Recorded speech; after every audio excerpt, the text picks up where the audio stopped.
पाठ है 136 पुष्ट संख्या 136। पाठ का नाम है परीक्षा। पाठ का नाम है परीक्षा। यहाँ देखिए बच्चों, यहाँ कहानी का सारांश लीजिए। कहानी का सारांश है 141। परीक्षा नामक इस कहानी के कहानीकार प्रेमचंद है। परीक्षा अने पेरु गल ई कथनी प्रेमचंद रायడం జరిగింది। आप उपन्यास सम्राट के नाम से विख्यात हैं। ఈయన उपन्यास नवला चक्रवर्ती। उपन्यास అంటే తెలుగులో नवला चक्रवर्ती అని ప్రసిద్ధికి ఎక్కారు। प्रेमचंद ने कई उपन्यास लिखे हैं और कहानियां भी। చాలా నవలలు రాశారమ్మా, చాలా కథలు కూడా రాశారు। इनकी रचनाओं में कथा वस्तु, पात्र निर्माण, वार्तालाप, भाषा शैली आदि पक्ष आकर्षक ढंग से प्रस्तुत होते हैं। वीर రచనలో కథ కానీ, ఆ పాత్రలు కానీ, లేదా ఆ మధ్యలో సంభాషణ కానీ, తర్వాత ఆ భాషా శైలి కానీ చాలా ఆకర్షణీయమైన పద్ధతిలో ఉంటాయి। ఎవరి కథలో? ప్రేమచంద్। सरदार सुजान सिंह, देखिए सरदार सुजान सिंह रियासत देवगढ़ के दीवान थे। చూడండి, सरदार सुजान सिंह रियासत देवगढ़ जमींदारी ఉంటుంది కదా, ఆ జమీందారీకి మంత్రి లాంటి వాడు అన్నమాట। ఆ రాజ్యానికి మంత్రి। वे अपने बुढ़ापे और असमर्थता के कारण पद से मुक्त होना चाहते थे। ఆయన ఆ సుజాన్ సింగ్ ముసలి వాళ్ళు అయిపోయారు। కొంచెం ముసలితనం రాగానే ఏమైపోతుంది, కొన్ని పనులు చేయలేరు కదా, అందుకనే ఆ పదవి నుంచి తప్పుకోవాలనుకున్నారు। उन्होंने राजा साहब से विनती की। ఆయన రాజుగారి దగ్గరికి వెళ్ళి ప్రార్థించారు, అయ్యా నేను ఈ పదవి నుంచి తప్పుకుంటున్నాను అని। రాజా సాహబ్ని ముక్త కర్నా నహీ చాహతే थे। ఎందుకంటే అంత తెలివైన మంత్రులు ఎవరు వదులుకోరు కదా, వదులుకోవాలని అనుకుంటున్నారు। राजा ने अंत में यह शर्त रखी कि योग्य दीवान का चयन सुजान सिंह ही करे और उसके बाद दीवान पद से मुक्त हो जाए। राजा साहब రాజా చివరిగా ఏం చెప్పాడు, ఒక షర్త్ పెట్టాడు। ఏం పెట్టాడు? యోగ్యమైన మంత్రిని ఎన్నుకొని నియమించాల్సిన బాధ్యత నీ మీదే ఉంది। నువ్వు ఒక కొత్త మంత్రిని పెట్టి అప్పుడు నువ్వు రాజీనామా చేసేయచ్చు అని చెప్పాడు। दूसरे दिन देश के सभी प्रमुख समाचार पत्रों में विज्ञापन निकला। రెండో రోజు దేశంలో అన్ని వార్తాపత్రికల్లో ప్రకటన నిలబడి रियासत देवगढ़ के लिए दीवान का चयन होने वाला है। यह जरूरी नहीं कि आवेदक ग्रेजुएट हो, लेकिन हुष्ट पुष्ट होना परमावश्यक है। रियासत देवगढ़ ఆస్థానానికి మంత్రి కావాలి, అందుకనే మంత్రిని సెలెక్ట్ చేస్తున్నాం కాబట్టి ఆ అప్లికెంట్స్ అందరూ కూడా రావాలి। అప్లికెంట్లు ఎవరు కూడా గ్రాడ్యుయేట్ అవ్వాల్సిన అవసరం లేదు, కానీ బలంగా మాత్రం ఉండాలి। ఆవేదక్ 1 మహీనే తక్ రియాసత్ మే రహేంగే।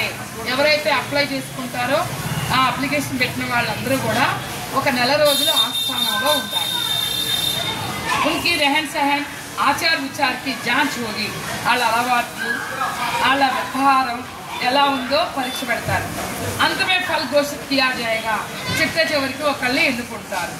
दीवान पद के लिए आवेदन करते हुए सैकड़ों आदमी देवगढ़ पहुंचे। ఈ మంత్రి పదవికి అప్లికేషన్ పెట్టుకోవడానికి వందల మంది వచ్చేసారు। वे तरह तरह के రకరకాలుగా ఉన్నారు। देश के कोने कोने से लोग आए थे। దేశం నలుమూలల నుంచి కూడా జనాలు వచ్చారు। एक दिन शाम के वक्त मैदान में హాకీ का खेल चल रहा था। ఒక రోజు సాయంత్రం మైదానంలో హాకీ ఆట ఆడుతున్నారు। दीवान पद के कई उम्मीदवार खेल के बाद लौट रहे थे। दीवान పదవి చాలా మంది నమ్మకస్తులు అంటే పోటీదారులు ఆ ఆటలు ఆడుకుని, ఏ ఆటలో? హాకీ ఆడుకుని తిరిగి వస్తున్నారు। तब रास्ते में एक बूढ़े किसान की गाड़ी नाले में फंस गई थी।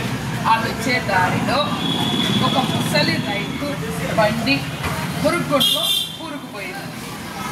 कीचड़ भी था, मुरुक కూడా ఉంది। कीचड़ भी था అంటే ఏంటమ్మా? बूढ़ा किसान 1000 कोशिश कर हार गया था। ముసలి రైతు పాపం 1000 ప్రయత్నాలు చేస్తున్నాడు బండిని బయటికి లాక్కొద్దాం। वह सहायता के लिए इधर उधर देखता था। సహాయం చేయమని ఇటు అటు చూస్తున్నాడు। लेकिन किसी ने उस पर ध्यान नहीं दिया। కానీ ఒక్కళ్ళు కూడా అతని మీద దృష్టి పెట్టలా। क्योंकि सभी उम्मीदवार खेल की वजह से बहुत थक गए थे। ఎందుకంటే అందరూ పోటీదారులు హాకీ ఆడుకున్నారు, అలసిపోయారు, ఒక్కళ్ళు కూడా అతనికి హెల్ప్ చేయడానికి ముందుకు రాలేకపోతున్నారు। इसलिए बूढ़े पर उन्हें दया नहीं आई। అందుకని ఆ ముసలతల మీద ఒక్కడికి కూడా దయ రాల। लेकिन पंडित जानकी नाथ से बूढ़े का कष्ट सहा नहीं गया। కానీ అందులో ఒకడు ఉన్నారు పండిత్ జానకీనాథ్। కౌన్ హే బచ్చో? పండిత్ జానకీనాథ్। ఆయన ఆ ముసలి అతని కష్టాన్ని చూడలేకపోయాడు। वो काफी थक गया था, చాలా అలసిపోయాడు। और उसके पैरों में चोट लगी हुई थी, అంతేకాదు కాళ్ళకి దెబ్బలు కూడా తగిలి ఉన్నాయి। वह लंगड़ाता हुआ बूढ़े के पास आया और उसकी सहायता की। కుంటుకుంటానే ముసలివాడి దగ్గరికి వచ్చాడు, వచ్చి హెల్ప్ చేశాడు। गाड़ी ऊपर आ गई, బండి బయటకు వచ్చేసింది। బూఢా జానకీనాథ్కు ఆశీర్వాద్ దేకర్ చలా గయా। ఆ ముసలివాడు జానకీనాథ్కి ఆశీర్వాదం ఇచ్చి వెళ్ళిపోయాడు। एक महीना बीत चला, ఒక నెల గడిచిపోయింది। उस दिन नए दीवान की घोषणा होने वाली थी। అదే రోజు కొత్త మంత్రి గారిని ప్రకటించే రోజు రానే వచ్చేసింది। सभी लोग इकट्ठे हुए, అందరూ పోగుబడిపోయారు। सुजान सिंह ने पंडित जानकीनाथ को रियासत का नया दीवान घोषित किया। सुजान सिंह ఏమన్నాడు? ఎవరిని ప్రకటించాడు? పండిట్ జానకీనాథే मंत्री అని చెప్పి ప్రకటించాడు। उन्होंने कहा पंडित जानकीनाथ ने खुद घायल होकर भी एक गरीब किसान की सहायता की। ఇంకేం చెప్పాడు తెలుసా? పండిట్ జానకీనాథ్ స్వయంగా దెబ్బలు తిని కూడా ఒక రైతుకి సహాయం చేశాడు। उनके हृदय में साहस, आत्मबल और उदारता है। అతని హృదయంలో ధైర్యం ఉంది, ఆత్మవిశ్వాసం ఉంది, జాలి గుణం ఉంది। एक समर्थ दीवान के लिए इन्हीं गुणों की जरूरत है। ఒక సమర్థుడైన మంత్రికి ఉండాల్సిన లక్షణాలన్నీ ఈయనలో ఉన్నాయి అని ఎలా చెప్పగలిగాడు? ఆ ముసలివాడు ఎవరో కాదు, సర్దార్ సుజాన్ సింగ్। ఎవరమ్మా? సర్దార్ సుజాన్ సింగ్ రైతు వేషంలో వచ్చి బండిని అలా కూరుకునేట్టుగా చేశాడు। ఎందుకని ఒక పరీక్ష పెట్టాడు। అందులో ఎవరు నెగ్గారు? పండిట్ జానకీనాథ్। అందరూ చూసి చూడనట్టుగా వెళ్ళిపోయారు। అందరూ తింటున్నారు, తాగుతున్నారు, ఆడుతున్నారు కదా।